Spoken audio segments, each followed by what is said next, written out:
365 days of sport.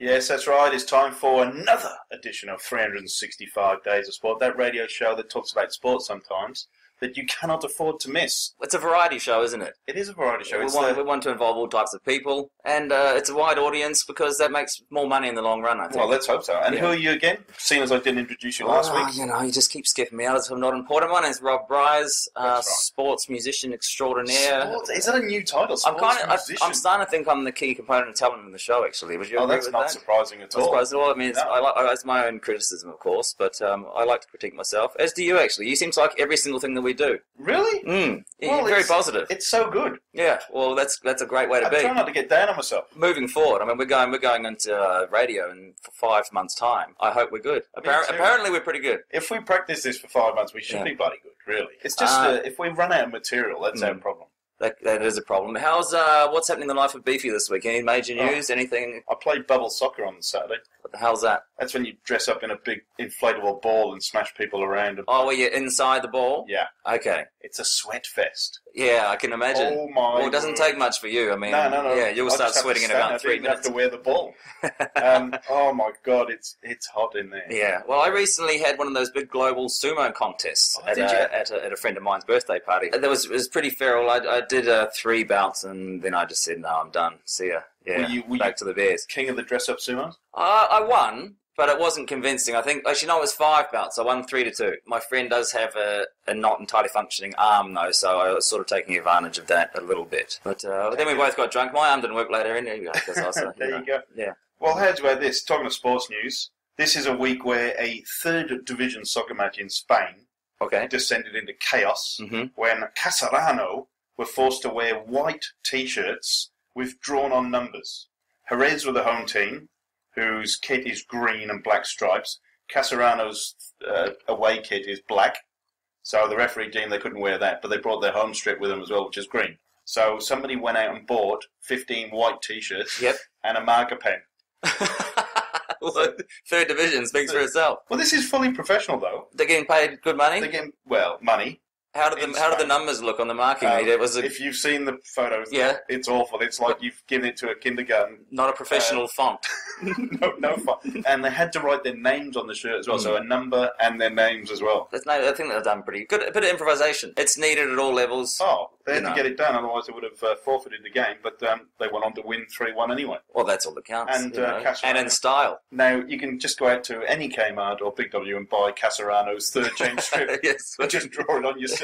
For about 50 cents. Indeed. So they're top of the league, apparently, Casarano. They're my new favourite team. I've got a load of white T. I've got a load of their replica kits already. I don't have a plain white T-shirt. I've got a big I Love Thailand one with the heart. Pretty classy number. He loves Beijing, and he's got I Heart BJ on his shirt. That doesn't work. That doesn't work. Well, it does. It depends. If you're at Mardi Gras weekend, you're fine. He's had some funny looks when I've been out of the town with him. I don't know if you've seen this. It's gone viral. Okay. You know, we went to Olympia to watch the horses. Which horse? Christmas time. The Christmas time thing. And they had the dogs. They had the dogs. Well, Crufts was on this week, and a rogue Crufts. Okay, that's the big dog thing in Britain, the highlight of the dog calendar, so to speak. Right. So I should have known. Kind of live on TV in Britain because there's nothing else to watch. So a rogue Jack Russell has stolen the show, flying around the obedience circuit, the obstacles. The dog was called Ollie. Skipped around some obstacles, skipped over some others, went backwards over certain obstacles as well. This sounds impressive. Well, no. He actually jumped backwards? Well, no. Oh, he went front ways the wrong way? Yeah, just that's different. I thought he could be like the backwards man, just doing everything backwards. That'd be impressive for a dog. Oh, yeah, very impressive. It even ran off to greet the crowd on more than one occasion, but the crowning achievement came when Ollie underestimated the height of one hurdle, resulting in a monster crash that ends up with the dog absolutely face-planting through the obstacle and along the arena floor. Right, they do the slow-mo of the dog? It's hilarious. Remember when we went to racing? Yeah. That kind of thing where they all just, when they get it wrong, I mean... Full bail. Yeah. The thing is, that's the moment, because there is no doubt that those dogs are having a hell of a good time when they're doing that. And that's the moment where you get the animal activists. Yeah. Just go, no more jumping hurdles for dogs. No fun for dogs. Yeah, dogs aren't supposed to do that stuff. I mean, they were smiling, they were happy. So, yeah, they could talk. Absolutely stolen the show, Ollie, the Jack Russell. I'm glad we're covering the important things in the news. Yeah.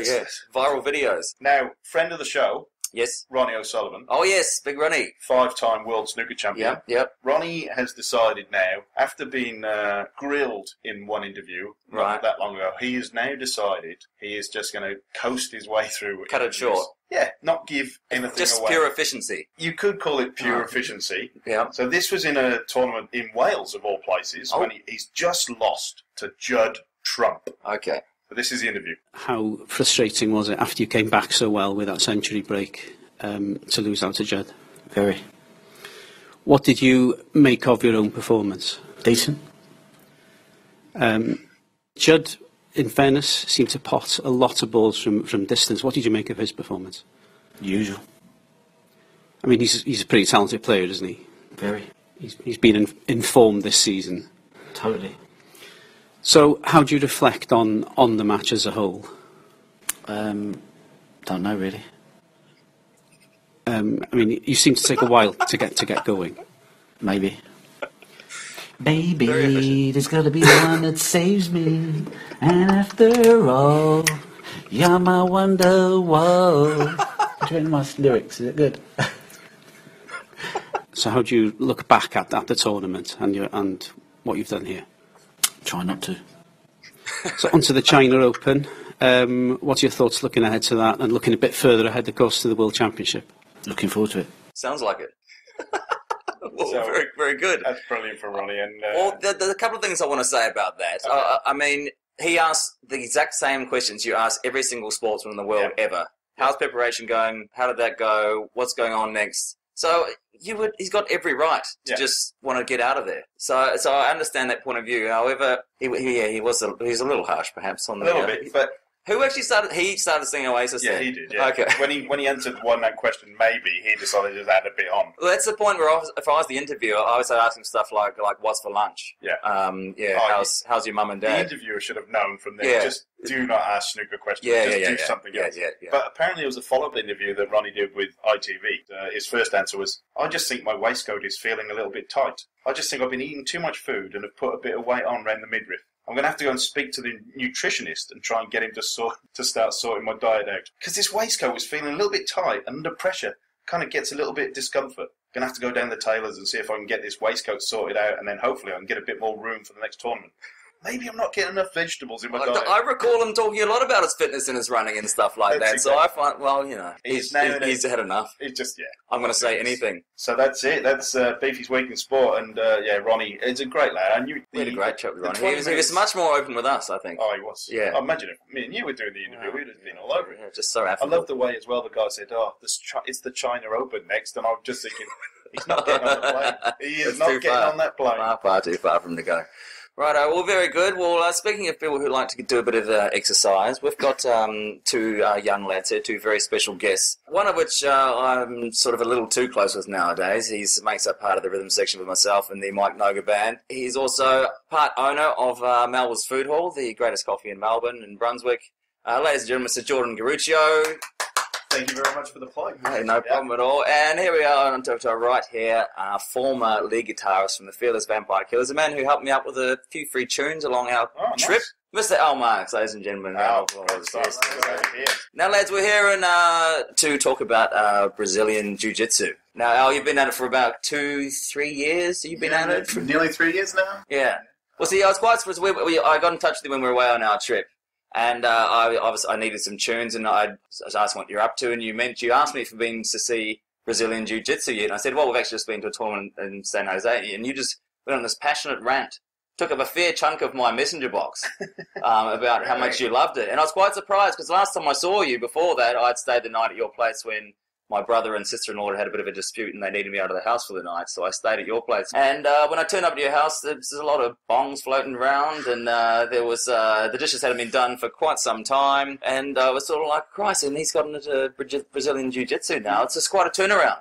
Yeah, well, it's a sport that takes all kinds. Yeah, there's quite a few prominent stoner BJJ people, shall we say? Is there? Most of the game happens on the ground, so right. You can kind of get away with it. Is it the spiritual side of it that really grabs the sort of more arty types, both musicians? You think they feel like they're at one with the forces?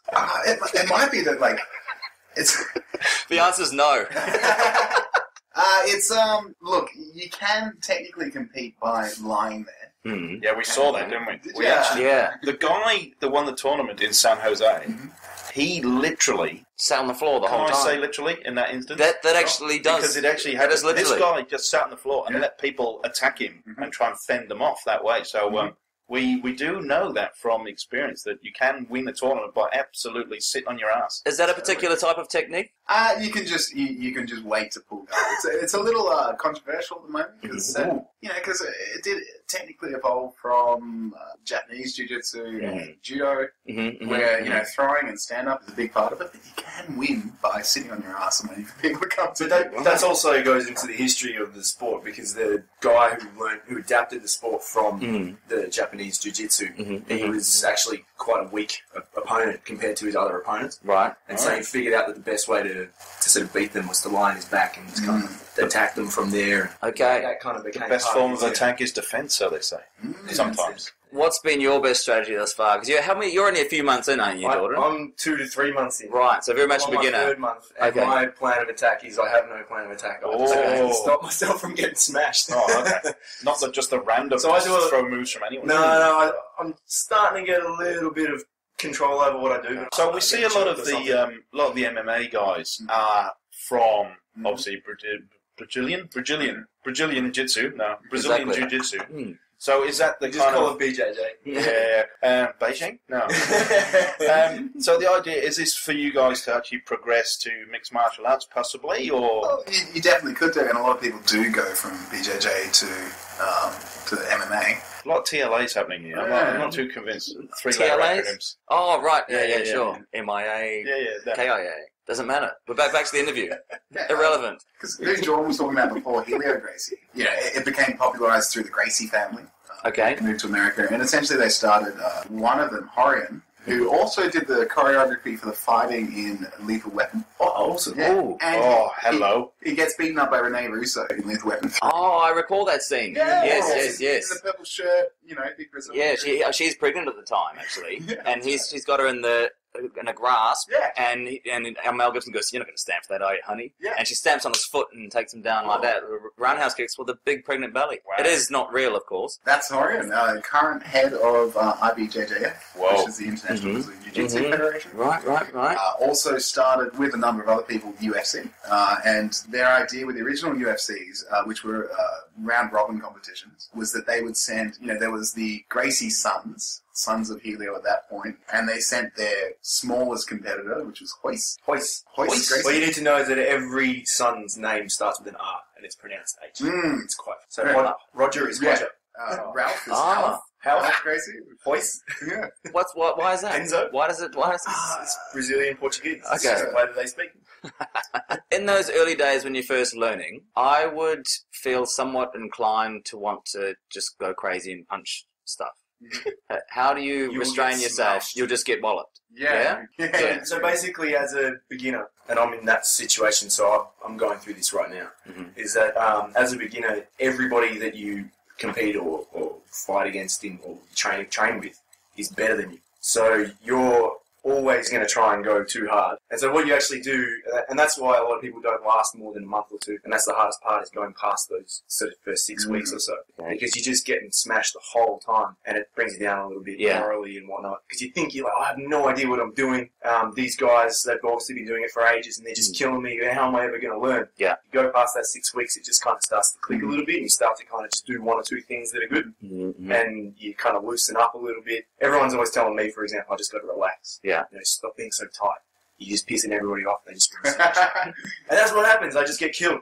They choke me. I'll think I'm doing something right, and they'll just flip around and grab their legs around my neck and just completely. Have you fully passed out yet? No, not yet. I've come very close once. Okay. That was actually yesterday. Oh. Yeah.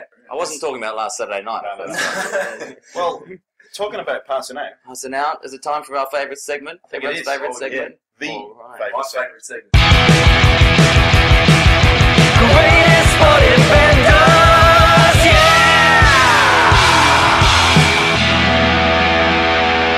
I'm just living the dream, man. All right. Well, this week in Greatest Sporting Vendors. We've discussed Ronnie O'Sullivan. Yep. In the 80s, snooker was a very, very different sport. And I'm talking very different Okay. in terms of the people that used to play, and everything else. Mm-hmm. So there was a Canadian guy. He looked a bit like John Daly, actually. Right. Actually looked more like Craig Stadler, the walrus. He was called Bill Werbenig. Okay. Are you familiar with your 80s snooker lads? 80s snooker, Canadian 80s snookers player. Mm-hmm. I don't even think I was born until late 80s. Okay. Look up the archives. Yeah. There was an Australian who used to kick around the circuit. I can't remember what he was called. Steve. That's Steve. It was Steve. Embarrassing. Yeah. So what's he done? What's the person done? Is it Ronnie, or is this we're looking at it? Or no, this is Bill Werbenig. Okay. So he basically drank 8 pints before he even stepped out with his cue. Mm-hmm. Then continued drinking through the match. Okay. They reckon Werbenig, who weighed in at 280 pounds, which is about 24 stone. Mm-hmm. What's that? 125 kilos. Right, about that. Big-ish. He was averaging 30 pints of lager a day, and on a good day, he'd crack 50. And that's on a match day as well? That's a match day, yeah. And he's a professional sportsman? He was a professional snooker player. And he actually had a doctor's note because he claimed he had the shakes and 10 pints of lager to even things out. Would steady the hand. Brilliant. That's good thinking. Yep. He came out and said, I've had 24 pints of extra strong lager and 8 double vodkas, and I'm still not drunk. It's like sort of a self-inflicted form of Parkinson's, isn't it? Sort of. Oh, it's the reverse. It's the reverse Parkinson's. Yeah. Yeah, steady up his head. Yeah. So in the 80s, darts and snooker used to be big on British TV. And obviously the darts players used to be able to smoke and drink while they were playing, and so did the snooker players. Fantastic. And the snooker players used to sit in the corner of the arena with a table, and you could see how many pints they just had. chip away. They were all empty. Okay. So, things like they said, they could get through a couple if their opponent had a big break on, stubbing out the tabs in an ashtray and lighting another with a gold-plated Zippo while looking very bored. And the audience were all smoking too, so a low haze would just build up in the arena. But the World Snooker Tournament was sponsored by Embassy back then anyway, so they didn't care. Mm-hmm. So they just wanted the players to smoke more and more. You got to plug your sponsors. Oh, indeed. Yeah. So Big Bill reached number 8 in the world rankings, and in 1980 caused an uproar of laughter when he reached over the table to play an awkward shot and split the arse of his pants. Oh. Putting his hairy arse on show. But Big Bill... But he wasn't wearing underwear. It might have been the double. Just all arse in there. It's far too much effort. Yeah. No pants today. Apparently Big Bill laughed this off, turned around and joked off to the tearing sound by asking the crowd who'd farted. Legend has it he also literally drank Eddie Sinclair under the table as he sank an absolutely awe-inspiring 42 pints during a match. That's enough to finish off a whole family of polar bears, never mind a hard-supping Scotsman. So obviously, cardiovascular fitness is not high on the agenda for snooker players, I guess. So it's quite fitting. Did he continue to play the match with his arse out, or did he have to? So. I don't know whether he needed emergency kegs. Gosh, that's not going to be great for the fans. There is a come down to this. He got kicked out of the game in 1989 because he tried to not drink anymore and turned to beta blockers. Beta blockers? What's that? Yeah, they're kind of heart drugs to keep your heart rate low. Oh, okay. And he got sounds like he's got his priorities in the right place. So even though he was 125 kilos, he got done for performance-enhancing drugs on the beta blockers. But he made a comeback in 1990, and he lost 10-1 in the first round of the World Championships. And that's when he drank that 24 pints. Okay. Just before he went out, because in 1990 they brought the rule in you couldn't drink while you were playing. So he just got in there early. He was declared bankrupt a year later and died from heart problems at 56. So there you go. Well done. 2003. That definitely qualifies for greatest sporting events. Yeah, I thought he stepped it up just with pure quantity, I think. Yes. Yeah, I can't imagine in the BJJ world that's really going to be a great part of the equation. I can't imagine it's great preparation. It's a pain. Not really. No. It's more the opposite. It's kind of like you start BJJ and you're like, I think I need to get a bit healthier. Right. I think I need to stop smoking. So this is why it's thriving now, because now we're also health conscious, whereas back then no one was. But there are a couple of key figures that actually have some pretty serious histories that kind of qualify, that are practicing BJJ now. Like one of your big idols, Anthony Bourdain. Anthony Bourdain, He's a mad BJJ. Really? He's got a blue belt and everything. His wife, she's an MMA fighter. Yeah. And he's had an entire life of benders. Well, you can see the effect it's had, because in the early episodes he walks around with a pop belly. Yeah. He's very skinny, but then now it's gone. Like now he's just trim as can be. And he doesn't smoke anymore. He used to smoke 3-4 packets a day. Very poorly behaved. Go to work, and BJJ wasn't even on the mind. There's another guy, Maynard James Keenan. Oh, really? The singer from Tool. He is a BJJ aficionado, whatever you want to call it. And there's quite a funny story about him at a concert where this guy pissed him off, so he got him in a loose triangle hole or something. Okay. And the whole time he didn't stop singing. Yeah, he finished the set sitting on the guy.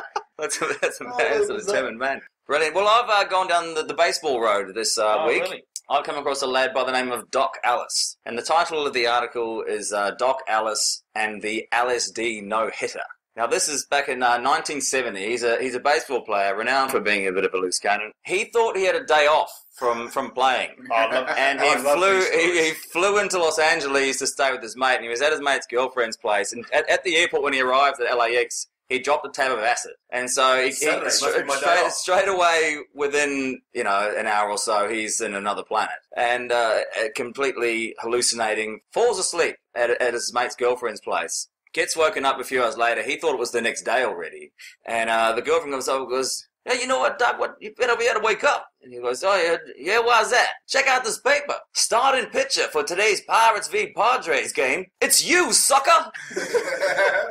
And he had got it completely wrong. He didn't have a day off at all and had to jump on a plane from LAX to fly to San Diego to play this game while still high on LSD. He then went on with a head full of acid. Alice pitched a no-hitter through 9 full innings, and the Pirates, the June 12th win over the Padres. The Acid King recorded 8 walks and 6 strikeouts, claiming, "I zeroed in on the catcher's glove, but I didn't hit that glove too much," because basically he was so all over the place, it just the batters didn't know what was coming. He could go anywhere. Though he was not pitching to who he thought was Jimi Hendrix, and the home plate umpire was not Richard Nixon, Alice managed to record the greatest feat in baseball, earning himself the #1 spot as the most talented drug user in sports history. That's a phenomenal performance. That's a great nickname as well to carry for the rest of your career. Yeah. The Acid King. The Acid King. I think anything... I love the benders where they are successful in the face of it. Yeah. Because in research you do find a lot of guys who die, and it's hard to find comedy around that.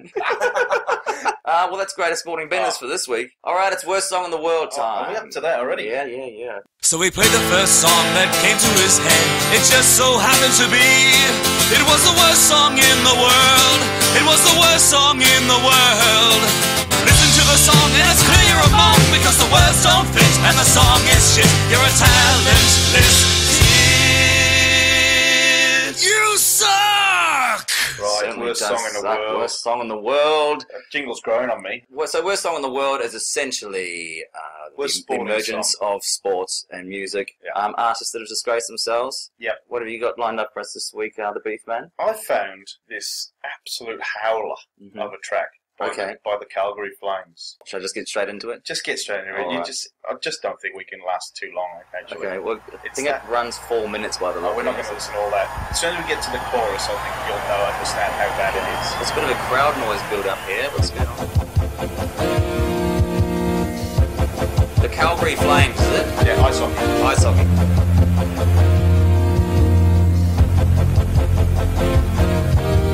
Sounds pretty good to me.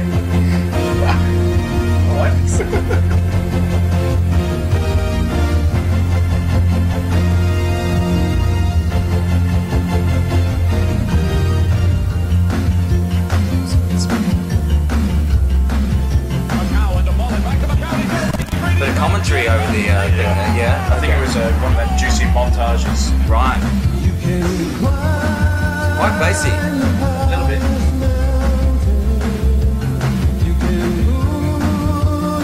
Okay. This is very 80s influence at this stage.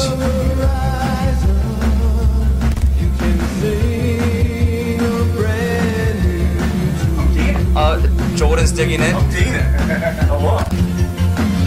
Worst song in the world rebuttal. Yeah. Listen to that. He's going for it there. Okay. Well, I think that's probably enough. Yeah. We haven't quite got to the chorus, but it goes on about you can't touch us because we're red hot, or you can't touch the flame because it's red hot. Yeah. Is this the same guy that wrote like every tune to every 80s action flick? I think it is. It's very Beverly Hills Cop, isn't it? And very... Very Eye of the Tiger. Very rocky. Can't touch the flame when it's red hot. Can't put the fire out.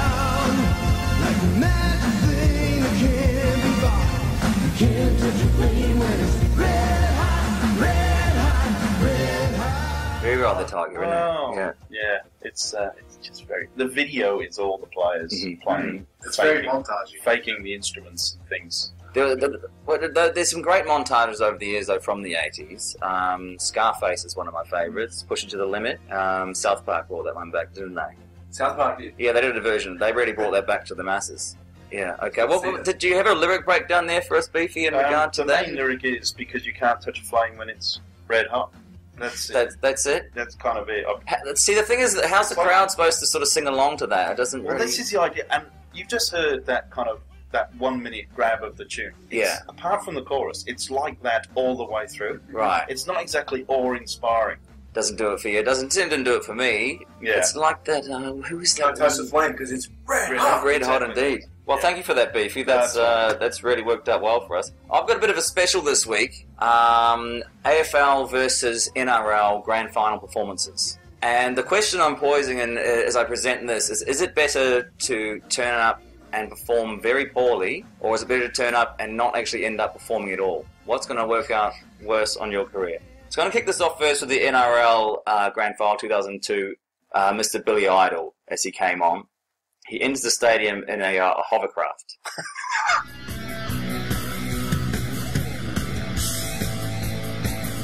So big intro. He's on the hovercraft right now, rocking the stadium, going for it. Here it comes. All right! Yes. The band's ready to rock. Are there any Warriors fans here? Warriors. Oh, the Warriors. Who's this crowd? Can't hear you!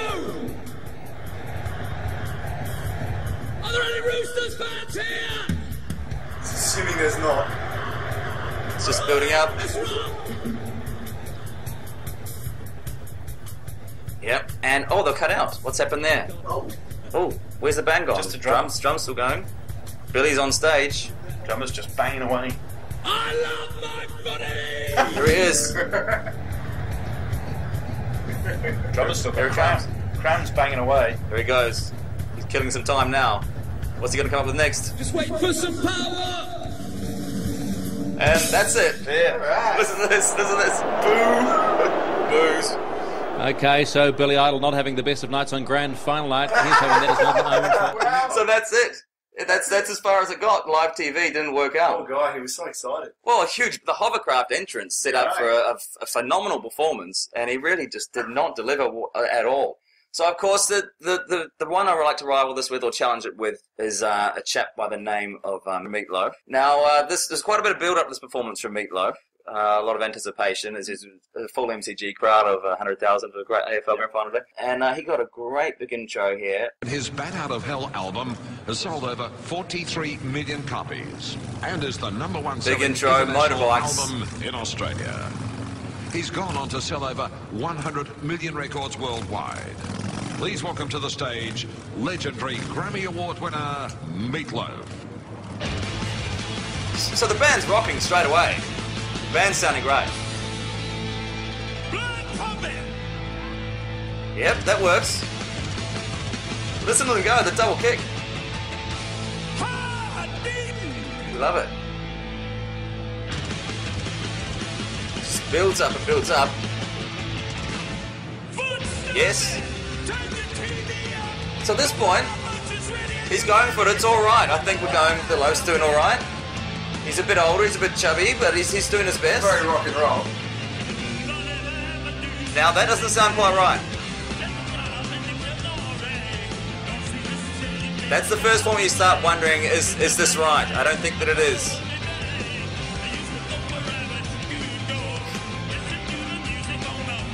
And you start worrying then. Anyway, this comes in, and it's cranky at this point. He's brought it back.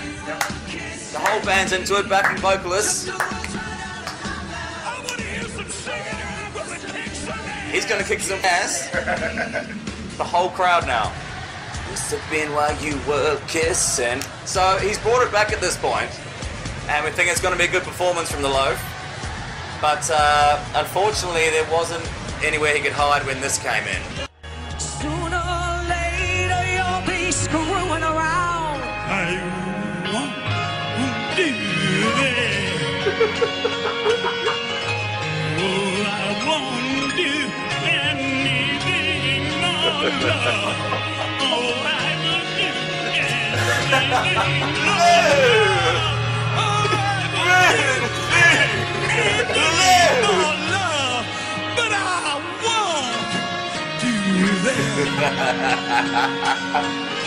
Oh, sounds like a South Park spoof. Now that's clearly atrocious. Now, obviously, that was a bit of a career ender for the Loaf. He hasn't had much since, has he? He did one of the presidents. I think he did something for Obama or one of them or somebody, and he did exactly kind of the same performance, and that was the ender. The thing I do want to say about Meatloaf is that once upon a time he was actually fantastic. I know my brother and sister, my oldest brother and sister, went to go and see a band in the 90s called Snap. Oops, upside the head, but really, not something that was going to stand the test of time. Meatloaf opened, and Meatloaf was on fire, and they said he blew the roof off and he was brilliant. And then Snap came on afterwards and absolutely sucked. And I've checked out some of the old footage of the Loaf, and he was fantastic back in the day. Oh, sure. And it's pretty clear that what's happened is he's had a stroke, right? And a common side effect of stroke is you lose control of your vocal cords and you can't sing anymore. Floppy cords. Yeah. So here he is, just briefly. Listen to that. This is live. I'd run right into hell and back. Obviously. I would do anything for love. I'll never lie to you, and that's a fact. No, you can't say that's not happening, because that's really good stuff. But it's clear what happened there is they knew he'd lost his voice, and they just thought, right, we've got to make some money out of this while we still can. And they just booked in all over the world. They said, we're getting 250 grand for this grand final. Let's just do it. We'll go and we'll get this awesome band with 85 backing singers. And hopefully we'll be able to master the whole show. But unfortunately, just those solo moments, it was game over. And they said, we'll take the money and we'll just make a run for it. Wasn't that the second? That was the year when there was a draw in the first grand final. It was too. No. Lionel Richie did the because he was on tour at the time, so they got Lionel Richie in at the last minute. It was amazing. Awesome, all night long. Yeah, dancing on the ceiling, even though it was outdoor. Yeah. So to answer the question, it's definitely worse to turn up and do very poorly than to not perform at all. Was he ever an influence on your guitar playing, Al? Is he ever an influence on your guitar playing in the Fearless Vampire Killers, Billy Idol? Billy? Not at the top of the list? Not at the top of the list, can't say so. Billy is one of those people who had a tremendous impact for producing very little. Another one, probably, I guess, before you're born. Sure. I was only 4. We had a bit of revival with when he was in The Wedding Singer. So the kids who were born in the early 80s sort of... That's really how I found it. Okay, well, there you go. Yeah, case in point. Well, talking about case in point, it's nearly time for... Facts of Life. See? Our segues are getting better and better. We don't even kind of realise they're happening. You take the good, you take the bad, you take them both, and there you have the facts of life. The facts of life. There's a time you gotta go and show you grow, and now you know about the facts of life. The facts of life. When the world... So, lads, what we've got here is Beefy tells us interesting sporting facts. And you make it sound so exciting. Well, Rob, what's the date today? It is the 16th of March. It's the day before St. Patrick's Day. This is today, over in Yorkshire. It is the 498th consecutive running of the Kipling Coates Derby. So we went to that, didn't we? That was that point-to-point The point-to-point horse race, yeah, that's right. Okay, you want to explain to the lads? Okay, point-to-point horse racing is where you basically you run from one point to another. So whatever's in the way or whatever path you take. So it's like a horse race over jumps and tracks and through farms and whatever. So it's the quickest one from the point to the point. It was in northern England near... Yeah, in Yorkshire, Harrogate, whatever it was. Market Weighton was the actual village. So this race has run every year since 1519. Basically coming up for its 500th year consecutive. Now, they also say if the race stops for any reason, if they don't hold it, that's the end. They're not allowed to do it anymore. So when they had foot and mouth with the sheep and everything, there was no movement of animals. They actually had to get special permission from the Department of Forestry to actually run the race. So they actually walked a horse along the course to make sure that the race got run. When they had a blizzard and they had 8 foot of snow, they actually walked another horse to make sure that took place. So it's one family, innit? We met their family, the Guest family, I think they were called. I think so. They keep this race going.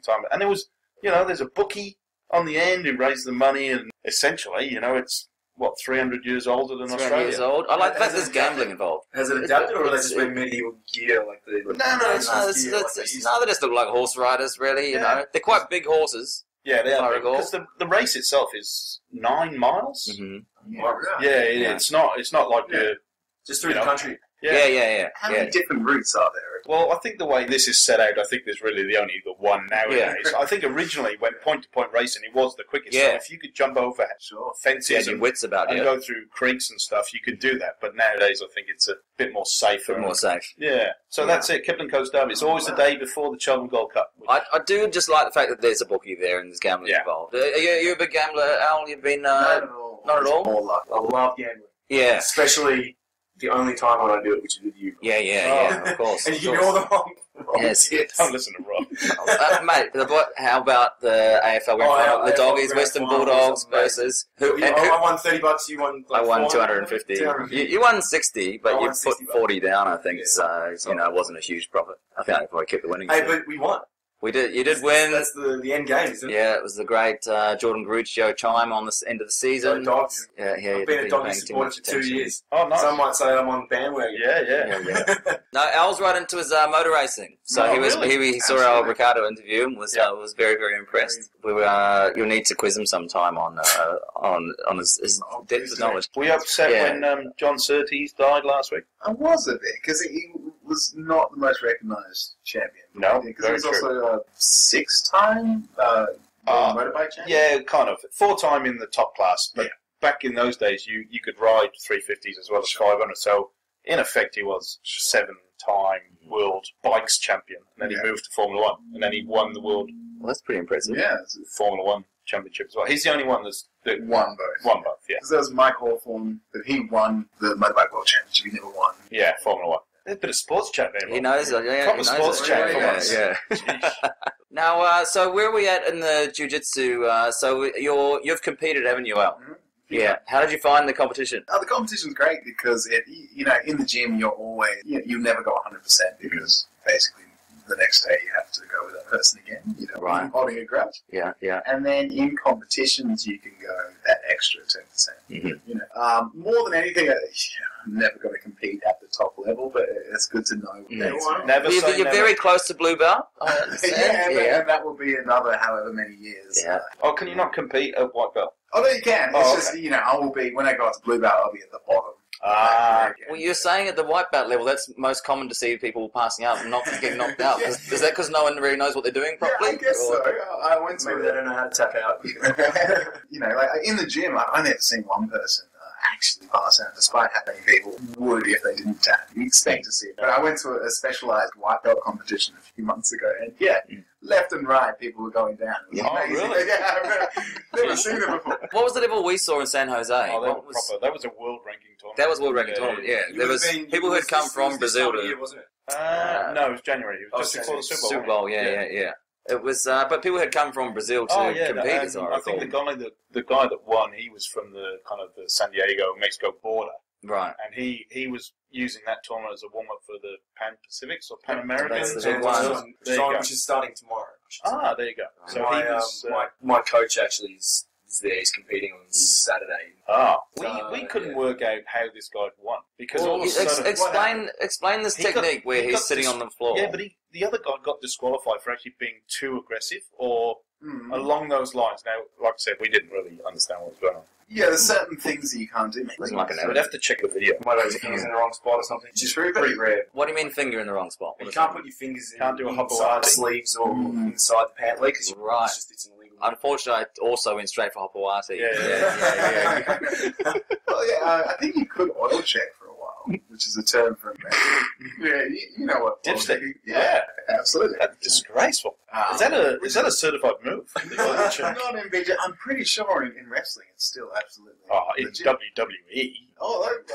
Anything's legit in WWE. I might have eye-gouged him or something by accident. There's not very many penalties or kind of disqualification in the high-level training competitions because the guys are so technical. It's just amazing to watch, but the hard thing is actually knowing what they're doing.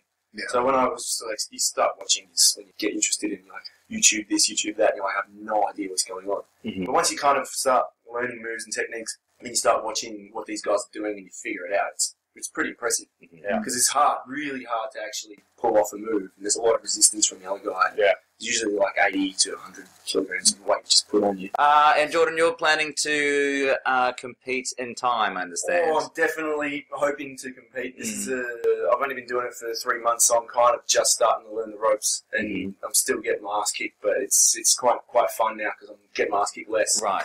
And I'm doing some kind of interesting stuff. So at this point, Al will destroy you. Oh, absolutely. Yeah. Not only would he destroy me, I'd probbly have my legs up. I'd probably pass Are you guys, just have a belt right now. With always good for radio. Are you guys worried about, obviously you've got music careers, sports careers, and we've all got jobs. Well, some of us have. Are you worried about injury may get in the way of music? A little bit. More just, general ability. I'm yet to figure out how an injury can really affect what can actually happen in BJJ when you're training, because you're not going 100%. Yeah. And you can tap out as soon as you feel any inkling of something's going on. My arms tap don't out, break. everyone just stops. Yeah, fair enough. And you just get on with it. I mean, there's certain techniques, like in competition as a white belt. I don't think until you're a brown belt, there's a lot of techniques you come to. And they're all generally around leg joints. Because, and as a white belt, you can freely do those same things to the arms. And that's it's not a problem. It's just, if you lose your legs, or it affects everything you do. Whereas you can walk around in a sling for 6 weeks. My biggest issue is I've injured myself twice from doing the most basic thing. The first thing that you learn in jiu-jitsu training, which is a forward roll. Oh, man. It started out, I got a knee into my back, and it kind of hurt, and I was like, I've got to do a forward roll. Hang on, you need your own back? No, someone need me in my back whilst I was rolling. Oh, I see. Right. So the next I thought you just like doing a forward roll by yourself. No. So this is the thing. The next training session, I'm like, my back's pretty sore. Yeah. And the very first thing you do after you do a couple of rolls forward, and I went to go do my forward roll, which I know how to do, but I went to go and do it and went, my back, better watch out. And instead of rolling, I just fell straight onto my shoulder. Onto my right shoulder, and it came. In 3 weeks, I just couldn't really lift it. Right. And then a week later, I'm like, no, I'll persevere through. I went to go do a roll on the other side. Yeah. And I was like, shit, I freaked out again. It fell onto my other shoulder, and so both shoulders were out. So Al's just shaking his head at this It's the ultimate stuff. rookie error. To the point where I have to speak to my coach and just say, I can't continue until you teach me. Can you coach me how to do a forward roll? Yes, there's the under 6 gym class over there. Oh, your I'll forward just rolls get this little kid here. He's a yellow belt. When you go and play bubble soccer, they actually get you to do forward rolls, so you learn how to fall over. Important skill in all areas of life, the forward roll. I tell you what, and then they try and get you to do backward rolls. Now you try doing a backward roll in the bubble. You basically, I think they're just taking the piss out of your face because nobody can do it. So you run backwards and you throw yourself backwards. You end up islanded with your legs up in the air. So you don't get enough momentum going backwards to flip it over. I think. But surely the beef band, you'd have a bit of momentum, wouldn't you? To take? I found it the fact that I could keep on my feet no matter how much punishment I was copping. Jiu-jitsu, I imagine, would be extremely good for balance. Well, you are lying on the ground most of the time. You struggle to fall but different forms of it. Definitely for your center of gravity or whatever. Proprioception, just understanding where your body is relative to someone else's body. Now, you're saying before that I watch MMA, UFC, whatever it is, and I just can't watch it. To me, it's that brutal. But you can see little techniques and things in it that I was just saying, give it a little more science for you. Yeah, well, I was saying off air that I absolutely hated the UFC until about 2 months ago. I just thought it was just dudes just smashing each other's face in. I still think that. The UFC history was created by the guys who created Brazilian Jiu Jitsu as a form of trying to find out what the best martial art is. Right. Yeah, it's sort of an extension of the Gracie Challenge. Yeah. Which was, Helio had an open invitation, which he'd actually advertised in newspapers all over the world saying, if you think you can fight, come to my gym. And, the story is that 300-something fights and he never once got punched, which is not entirely true. Right. There's a few cases that they don't talk about. But you can certainly go on YouTube and look up Gracie Challenge and you'll see all these people come in multiple times. Many punches. Has a street lethal style that gets destroyed by BJJ because it's a different mentality. What happens if you try to throw a punch in Jiu-Jitsu? You'll get in trouble. Okay. They'll just stop. It's the ultimate dirty tactic. Oh, yeah. Okay. But it would be a good analogy to say it's a gentleman's sport. MMA is BJJ with strike. Well, the MMA in its initial form, UFC MMA used to be really good in the early stages because it was you had to kind of stick to your style and two different styles of fight together. There wasn't really MMA. It was more just kind of like this sumo guy's going to fight this BJJ guy or whatever. And the BJJ guy always won. And then they kind of realised that it's not making enough money, let's kind of make a bit more show, and it just became this kind of kind of thing. Because I'll freely admit, it's not the best spectator sport. And I'm sure you guys found that out. It does seem like two guys just hugging a lot, I'd seen quite a bit of sport at that point, so I was struggling regardless, I think. I wouldn't have mattered what it was. Okay, Saturday night, a drunken munter at the pub. He runs at you, he's getting ready to take you down. What's your move?